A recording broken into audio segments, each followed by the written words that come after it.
السلام علیکم ورحمۃ اللہ وبرکاتہ۔ ترجمۃ القرآن کا ہمارا آج کا سبق ہے سورہ مریم، جو ہمارے نصاب کے اندر شامل ہے۔ سورہ مریم کا سب سے پہلے آج کے اس سبق میں ہم تعارف پڑھیں گے کہ سورہ مریم کون سی صورت ہے، اس کی آیات کتنی ہیں، اس کے رکوع کتنے ہیں، ترتیب میں یہ کون سے نمبر پر ہے، نزول میں کون سے نمبر پر ہے، اس کے پارہ کون ہے، اور سورہ مریم کو مریم کہنے کی وجہ کیا ہے، کب نازل ہوئی اور اس میں کس چیز کا حکم ہے۔ آج کے سبق میں ہم یہ چیزیں پڑھیں گے۔ تو آئیے سب سے پہلے ہم سورہ مریم کا مختصر تعارف پڑھتے ہیں۔ سورہ مریم، اس سورہ مبارکہ کا نام مریم ہے اور یہ سورہ مکہ مکرمہ میں نازل ہوئی۔ اس سورہ مبارکہ کی 98 آیات ہیں، 6 رکوع ہیں اور ترتیب میں، یعنی جس طرح قرآن مجید ہمارے پاس ہے، پہلے نمبر پر سورہ فاتحہ ہے، دوسرے پہ سورہ بقرہ ہے، تیسرے پہ سورہ آل عمران۔ اس طرح اگر ہم ترتیب سے چلیں تو یہ 19ویں نمبر پر سورہ مبارکہ آتی ہے۔ آگے آتی ہے نزول میں سورہ مریم کا نمبر 44واں ہے، یعنی اللہ تعالیٰ کی طرف سے جس طرح وہی صورتوں کی نازل ہوئی تو اس میں 44ویں نمبر پر سورہ مریم کی وہی نازل ہوئی اور اس کا پارہ نمبر 16 ہے۔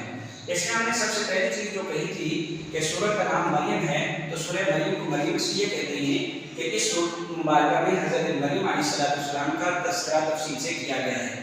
حضرت مریم حضرت عمران کی بیٹی ہیں اور حضرت عمران بیت المقدس مسجد اقصی جو فلسطین والی ہے، اس کے امام گزرے ہیں حضرت زکریا علیہ السلام کے زمانے میں۔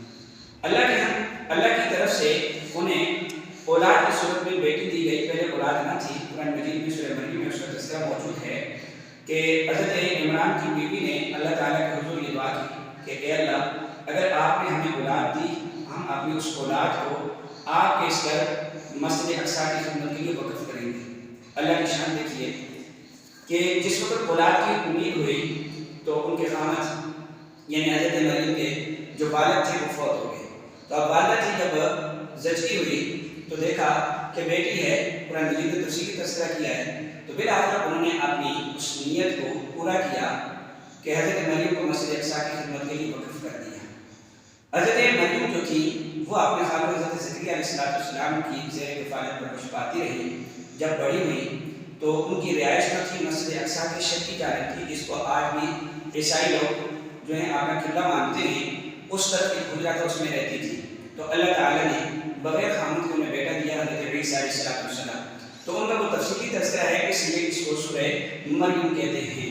اور سورہ مریم کا زمانہ نزول یہ ہے کہ جب مشرکین مکہ مسلمانوں پر بہت زیادہ ظلم ستم کر رہے تھے اور نبوت کے تقریباً کوئی 3 یا 4 یا 5 سال مختلف روایات ہیں، زیادہ تر 5واں سال بتایا جاتا ہے، حضرت صلی اللہ علیہ وسلم نے مسلمانوں کو اس سورہ مبارکہ کے نزول کے بعد ہجرت کی اجازت دی اور فرمایا حبشہ چلے جاؤ کہ وہاں ایک عیسائی بادشاہ ہے جو بڑا رحم دل ہے، وہاں تم چلے جاؤ۔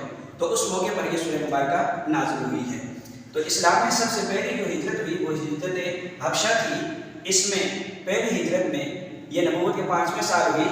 اس میں کل 13 افراد تھے، جن میں 4 عورتیں یا 3 عورتیں 4 عورتیں بھی شامل تھیں، اور ان میں حضرت عثمان رضی اللہ تعالیٰ عنہ اور ان کی زوجہ جو نبی کریم صلی اللہ علیہ وسلم کی بیٹی تھی حضرت رقیہ، یہ دونوں بھی شامل تھے۔ تو آج کا ہمارا سبق سورہ مریم کے تعارف کے حوالے سے ہے۔ اس میں ہم نے یہ پڑھا کہ سورت کا نام کیا ہے، سورت کون سی ہے، مکی ہے یا مدنی۔ مکی سورت وہ کہلاتی ہے جو مکہ میں نازل ہوئی، اور مدنی وہ ہوتی ہے جو مدینہ میں نازل ہوئی۔ سورت کی آیات 98، رکوع اس کے 6، ترتیب میں 19ویں نمبر پر، نزول میں 44ویں نمبر پر، اور 100ویں پارے کی یہ سورہ مبارکہ ہے۔ نام کی وجہ میں نے یہ بتلائی کہ اس میں حضرت مریم علیہ السلام کا تفصیلی تذکرہ موجود ہے۔ جس زمانے میں مسلمانوں پر ظلم ستم ہو رہا تھا اس زمانے میں نازل ہوئی اور مسلمانوں کو ہجرت کی اجازت ملی، تو مسلمان اس ہجرت کو پا کر حبشہ کی طرف پہلی ہجرت کرتے ہیں، اور یہ زمانہ نبوت کا 5واں سال تھا، یعنی نبی کریم صلی اللہ علیہ وسلم کو نبوت ملے ہوئے 5 سال گزر چکے تھے۔ تو یہ تھا آج کا ہمارا سبق۔ اس سبق کو آپ یاد بھی کیجئے، اور اس میں آپ کا عملی کام یہ ہوگا کہ آپ نے یہ ترتیب سے کسی طرح سے یہ چیزیں لکھ کے لے آنی ہیں۔